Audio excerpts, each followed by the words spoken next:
நம் வாழ்க்கையின் விலை மதிக்க முடியாத நேரங்கள். தர்மன் எப்போதும் இலவசமாக கிடைக்கும் பங்குச்சந்தை ஆலோசனைகளையும் சமூக ஊடகங்களில் வரும் வெற்றிக்கான குறுக்கு வழிகளையும் தேடினார். அவருடைய நேரம் வீணானது. அவர் முழுமையற்ற தகவல்களால் பல முறை நஷ்டப்பட்டார். கர்மன் ஒரு நம்பகமான கட்டணம் செலுத்தி படிக்க வேண்டிய நிதி நிர்வாக கருவியில் முதலீடு செய்தார். அதன் மூலம் நிலையான அறிவை பெற்றார்.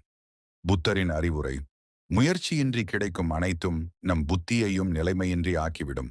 உங்கள் நேரம் அதிக விலை மதிப்பில்லாத செல்வம். ஐந்தாவது ரகசியம் தற்பெருமை. தர்மன் தன் புதிய பொருட்களை ஊரறிய காட்டினார். விரைவில் உறவினர்களும் நண்பர்களும் கடனுக்காக அவரை அணுகினர். உன்னிடம் இவ்வளவு பணம் இருக்கிறதே, கொஞ்சம் கொடு என்றார்கள். கர்மன் தன் முதலீடுகள் மற்றும் சேமிப்பு பற்றி யாருடனும் பேசவில்லை.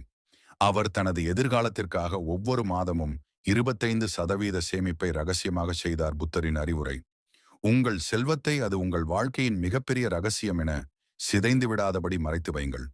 அதை அடக்கி காக்க தெரிந்தால் மட்டுமே அது நீடிக்கும். ஆறாவது ரகசியம் மாத கணக்கு வழக்கு. ஒழுக்கத்தின் ஆட்சி. தர்மன் பணம் செலவழிப்பதற்கு எந்த கணக்கும் வைத்திருக்கவில்லை. எங்கே போச்சு பணம் என்பதுதான் மாத இறுதியில் அவர் அடிக்கடி சொல்லும் வார்த்தை. கர்மன் ஒவ்வொரு வருமானத்திற்கும் செலவிற்கும் ஒரு திட்டமிட்ட செல்வ கண்காணிப்பு புஸ்தகத்தை வைத்து ஒவ்வொரு ரூபாயும் எங்கே செல்கிறது என்று தெரிந்து வைத்திருந்தார். குழப்பம் கர்மனின் இடத்திலிருந்து தப்பியது. புத்தரின் அறிவுரை: ஒழுக்கமில்லாத இடத்தில் மகாலட்சுமி ஒருபோதும் தங்க மாட்டாள். உங்கள் பணம் ஒரு வீரன் மாதிரி.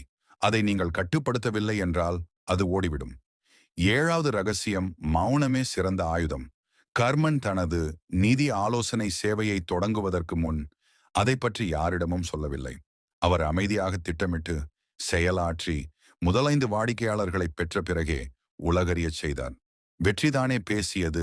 தர்மன் ஒரு புதிய வியாபார யோசனையை கூறியவுடனேயே பலர் அதை விமர்சித்து நாசமாக்கினர். புத்தரின் அறிவுரை: உங்கள் திட்டங்களை அது வெற்றியாக மாறும் வரை ரகசியமாக வைத்திருங்கள். யோசனைகள் பேசப்படக்கூடாது, செயலில் மட்டும் நடக்க வேண்டும். கடைசியில் சில வருடங்களுக்குப் பிறகு கர்மன் தன் முறைமை மூலம் பல தலைமுறைகளுக்கு பணம் ஈட்டித் தரும் ஒரு சிறிய நிதி ஆலோசனை நிறுவனத்தின் உரிமையாளர் ஆனார். தர்மன் தான் உழைத்த பணத்தை உணர்ச்சி பூர்வமாக செலவு செய்து இன்னும் அதே கடன்பட்ட நிலையில் வாழ்ந்தார். நம்ம இந்த கதை மூலமாக தெரிஞ்சுக்குது என்னன்னா, பணத்தை தேடாதே, மீண்டும் மீண்டும் பணம் வர வைக்கும் ஒரு முறைமையை முறைமை உருவாக்கும் ஒருவனே பேரரசை உருவாக்குகிறான். இந்த கதை உங்களுக்கு ஊக்கமளித்ததா? இந்த கதையில் உள்ள எந்த ஒரு ரகசியம் உங்களுக்கு மிகவும் பயனுள்ளதாக இருந்தது என்பதை கமெண்ட் பாக்ஸில் கூறவும். இதுபோல மேலும் பல ரகசியங்களை தெரிந்து கொள்ள நமது சேனலை சப்ஸ்கிரைப் செய்து கொண்டு என்றும் உங்கள் பெரும் ஆதரவை தாருங்கள்.